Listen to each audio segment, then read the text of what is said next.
అన్నా నీకు నాకు పేచీలు ఎందుకనా, నేను వీళ్ళతో మాట్లాడతానా. నువ్వు కొంచెం ఆగు. ఆ కుర్రాడేదో పెద్ద ఆయనతో మాట్లాడాలంటున్నాడు. మాట్లాడిని.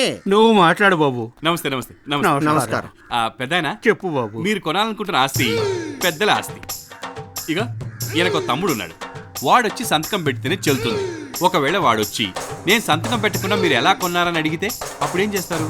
ఇప్పుడు సపోజ్ నేనే వాళ్ళ తమ్ముడు అని అనుకోండి, మిమ్మల్ని అడుగుతున్నాను, ఎరా నీ నా సంతకం లేకుండా నా ఆస్తిని మీరెలా కొంటారా?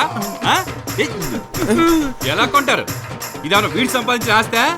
మా నాన్న మా తాత ముత్తాతలు సంపాదించిన ఆస్తిరా. వీడు సంతకం పెడితే సరిపోదు, నేను కూడా సంతకం పెట్టాలి. నా సంతకం లేకుండా ఎలా కొంటారా? ఈ చేత్తోనే కదా నా ఆస్తి కొన్నా. పెద్దయినా తప్పుగా అనుకోకండి. ఇలాగే వాళ్ళ తమ్ముడు వచ్చేసి మీ చెయ్యి నరికాడే అనుకోండి,